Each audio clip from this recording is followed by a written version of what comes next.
I promise it's exciting on other days as well. Okay, we're ready to go live. What's up, Hacksters? I'm Alex Glow, and today it is Throwback Thursday, so I thought that I'd take a look back at not only some our contests that just wrapped up, but also some of the ones like where the same platforms were in contests a year ago, what people were interested in building then on the same platforms we're running contests now. First up, contests we have open right now, you still have time to submit to some of them. You can do the 3D imaging with Wallabot and Amazon Alexa challenge, which combines really cool see-through walls radar technology with voice assistant technology and IoT. We've got a couple of community contests going on right now. An electronic lifeguard design challenge, which basically incorporates this sensor that lets you detect heart rate and pulse, and basically remotely monitor that so that you can better keep a close watch on everyone and make sure that everyone's safe and stuff, and go dive in or send a drone to fetch them or whatever. There's also a contest in Spanish with ST Nucleo. This is a community contest run by their community and team, but it's about home automation, should be super cool, and works with ST Microelectronics, the Nucleo platform. Check it out. If you suggest or submit your ideas early enough for these contests, you have the chance to win hardware with which to build your project, so you may not even end up spending a dime. Anyway, so on to the so this one just wrapped up, exploring cellular IoT with the Hologram Nova and Raspberry Pi. We loved running this contest with the Hologram team. Totally cool hanging with Ben Strahan and Chris Gamble as we launched it and managed it over the last few months. And let's see what got the top prizes in this one. We got a distributed emergency communications system, which is super cool. We have a couple of things that actually provide communication in remote places. So the premise of this contest was that you were using the Hologram Nova, which is a cellular connectivity system, with the Raspberry Pi Zero W, which is a wireless small Raspberry Pi. And that basically allows you to use cellular or Wi-Fi, or both, in your projects, and ideally both, because that's the whole point, right? So one really cool thing that they were looking for is gateways that basically connect the two of those. And if you, for example, have a sensor mesh or a people mesh, like a large number of nodes that need to communicate with each other, but they only need really one connection up to the internet or to the cellular network, then this can be totally useful for that. So those are the sort of two top applications that we have here. We've also got a remote control one, pretty interesting, bring your own network ethical pen testing tool. So if you don't trust someone else's network when you're going to visit there, possibly do a bit of your own testing. Here it's hooked up to a server rack inconspicuously. Although obviously it's pretty conspicuous in this cover photo. But yeah, cool project there, remote control. Another remote controlling one, drones are eternally popular. Let's have a look at this one. This is a Parrot AR drone. They use something called YOLO object recognition, which I haven't heard of before. I mean, I know what object recognition is, but I'm really curious to see if this is like a tool that people use, maybe for computer vision and whatnot. But that's pretty neat. Decentralized fleet tracking. This is a huge application for the industrial sector. Everyone wants to do fleet tracking, especially as we get into autonomous cars and whatnot. Speaking of which, there are a couple of projects that actually have to do with that. But yeah, this one uses AWS pretty extensively to centralize data from a ton of different sensors. Super neat.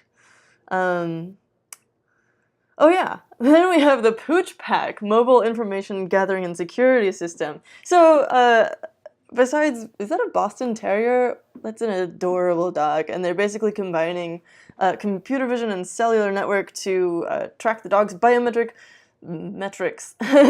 and do object recognition, sending SMS notifications. It looks super cool.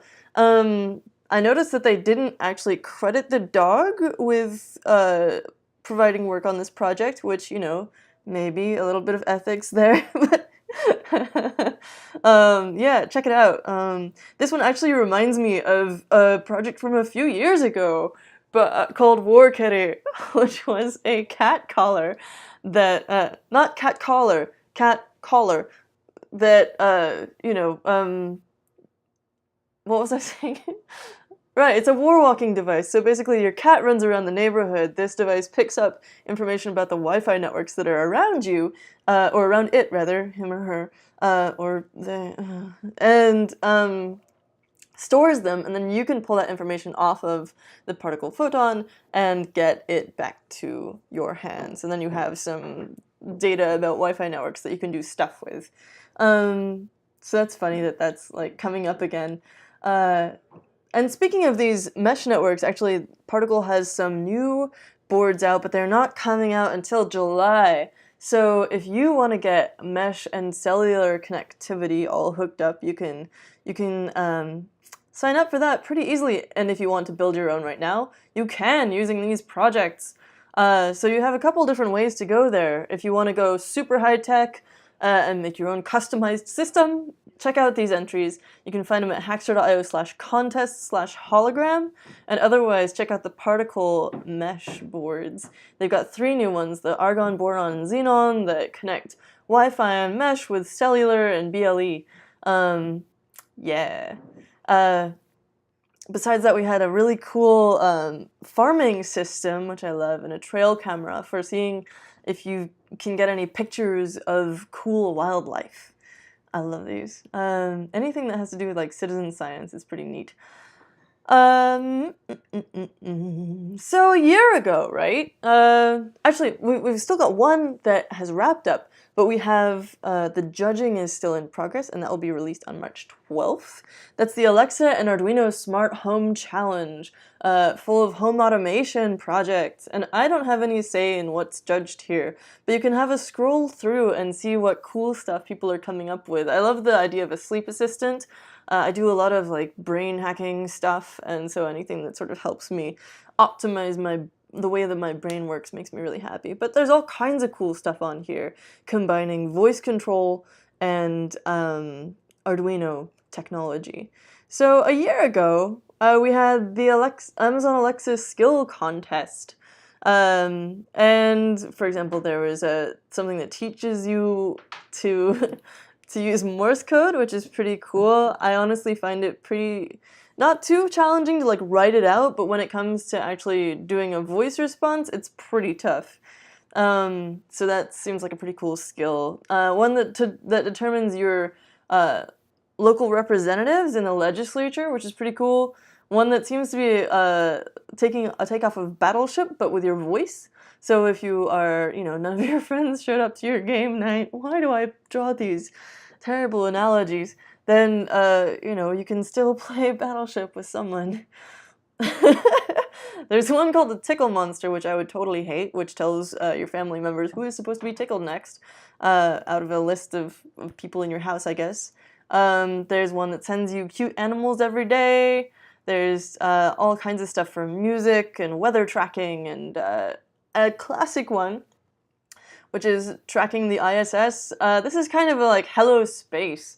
If the Hello World of technology is blinking an LED, then the Hello Space is detecting the ISS. And this is super cool because coming up on April 12th, we have Yuri's Night, which is a yearly celebration on the anniversary of the birthday of Yuri Gagarin, the first person in space. So you can find a party near you if you're interested in the space side of this stuff.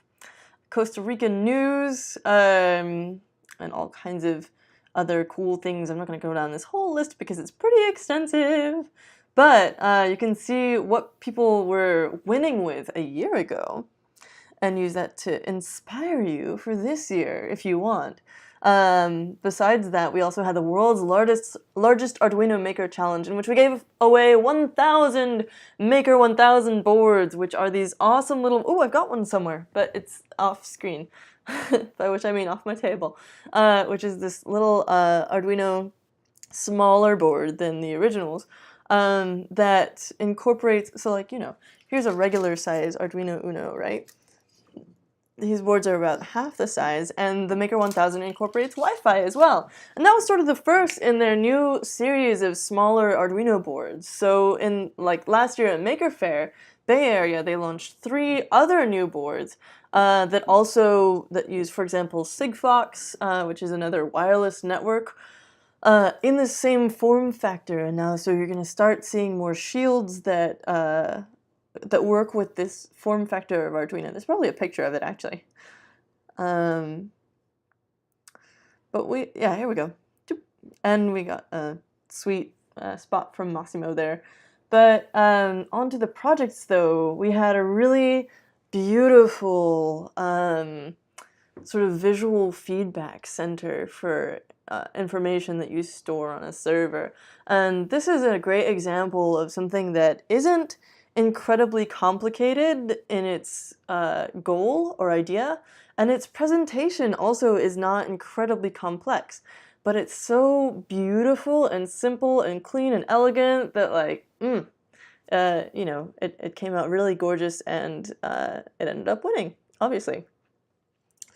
Besides that, someone also built an autonomous car, a tiny autonomous vehicle that basically drives around like today's Tesla trucks or whatever.